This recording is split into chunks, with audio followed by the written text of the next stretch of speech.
Halo semuanya, Assalamualaikum warahmatullahi wabarakatuh. Perkenalkan, saya Dinda Dia Wulandari dari Prodi Akuntansi dengan nomor NIM 29022500029. Untuk kali ini saya akan membahas materi mengenai manajemen persediaan. Dan untuk pembahasannya langsung saja, mari kita mulai. Untuk di sini terdapat materi pembahasan. Untuk pembahasan yang pertama, yaitu definisi manajemen persediaan. Yang kedua, aktivitas yang dilakukan dalam manajemen persediaan.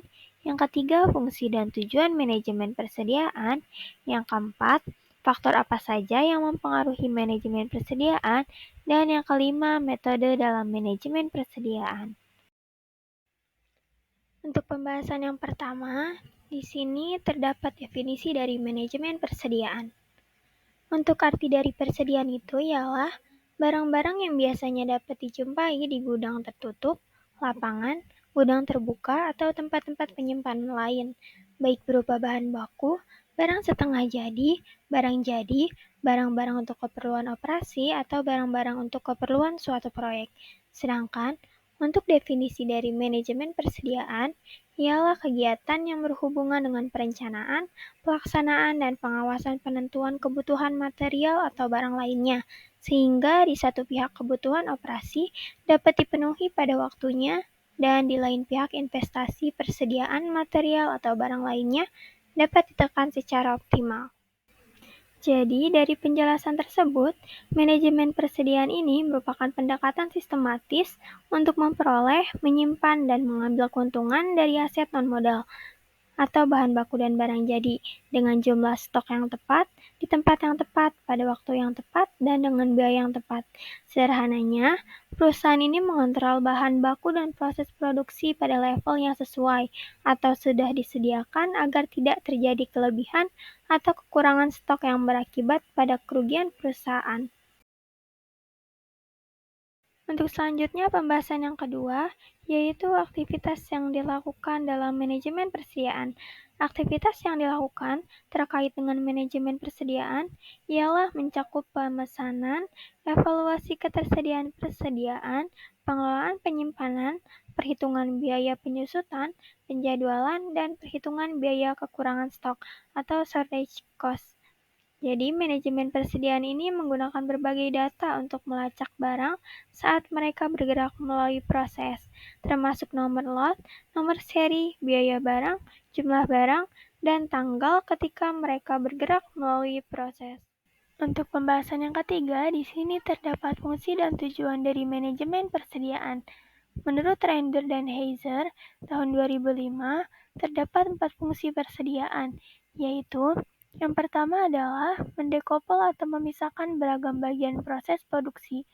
Sebagai contoh, jika pasokan sebuah perusahaan ini berfluktuasi, maka mungkin diperlukan persediaan tambahan untuk mendekouple perusahaan produksi dari para pemasok. Untuk yang kedua, mendekouple perusahaan dari fluktuasi permintaan dan menyediakan persediaan barang-barang yang akan memberikan pilihan bagi pelanggan. Persediaan semacam ini umumnya terjadi pada pedagang eceran. Yang ketiga, mengambil keuntungan diskon kuantitas, dikarenakan pembelian dalam jumlah lebih besar ini dapat mengurangi biaya produksi atau pengiriman barang. Yang keempat, menjaga pengaruh inflasi dan naiknya harga. Untuk tujuan utama manajemen persediaan dalam perusahaan adalah menjaga persediaan barang yang tersimpan cukup stabil, sehingga tidak mengganggu proses produksi.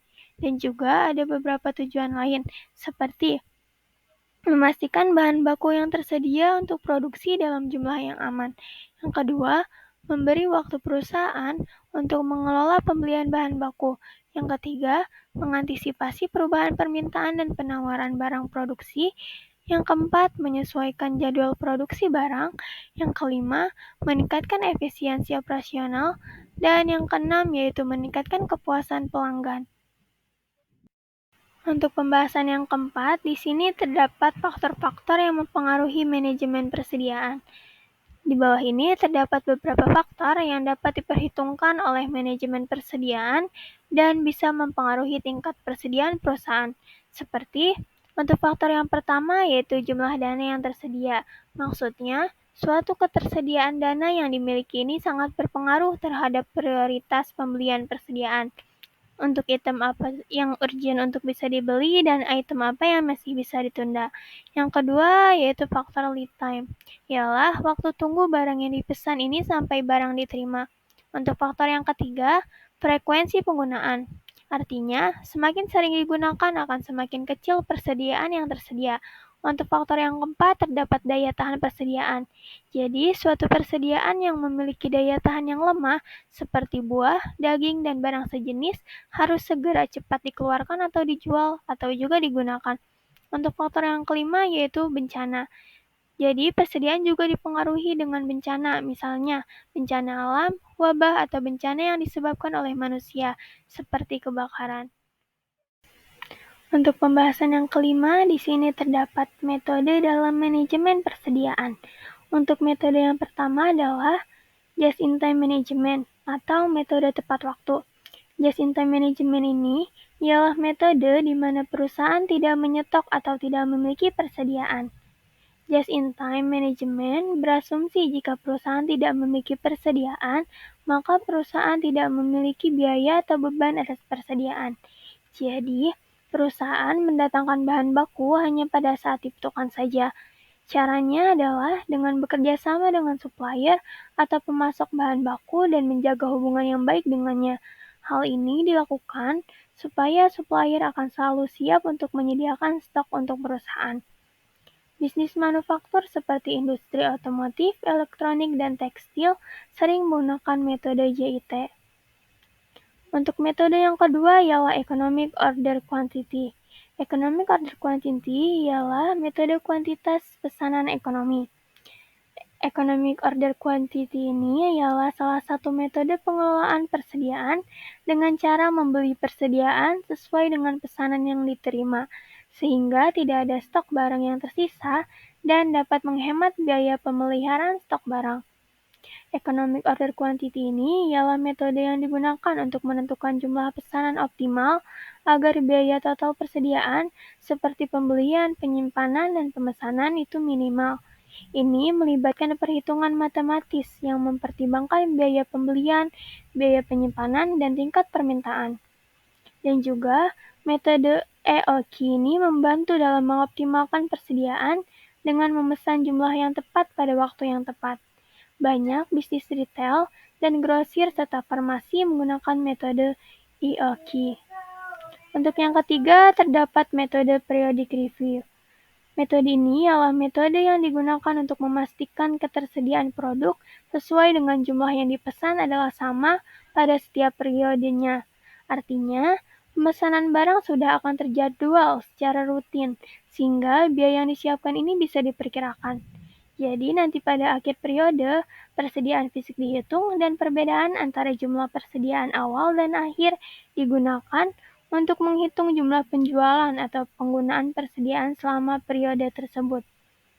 Metode ini mengharuskan perusahaan untuk banyak menyetok barang agar perusahaan tersebut dapat mengantisipasi kalau tiba-tiba pesanan produksi ini banyak.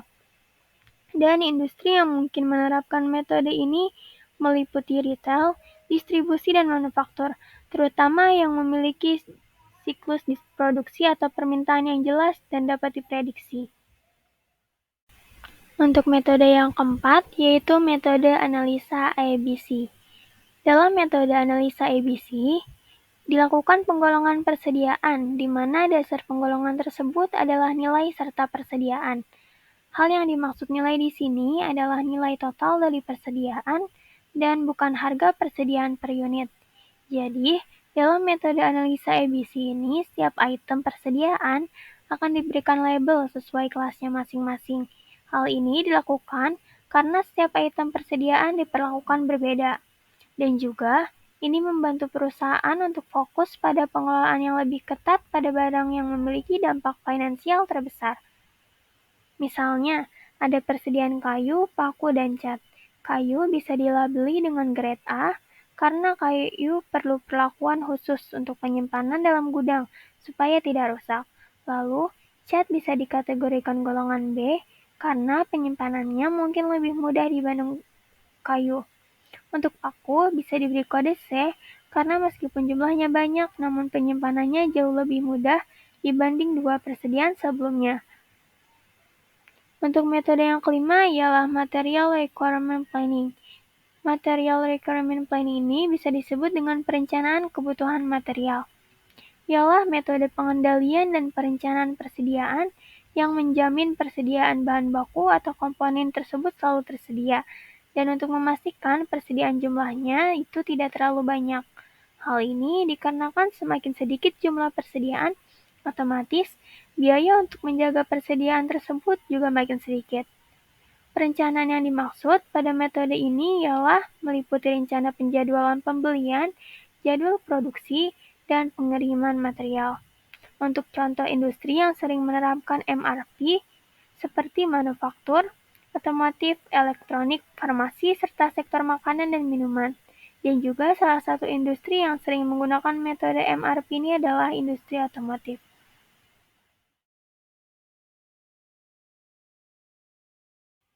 Sekian, mungkin itu saja untuk materi kali ini. Apabila ada kata yang kurang berkenan atau kalimat yang kurang dimengerti, mohon dimaafkan. Wabillahi taufiq wal hidayah. Wassalamualaikum warahmatullahi wabarakatuh. Terima kasih.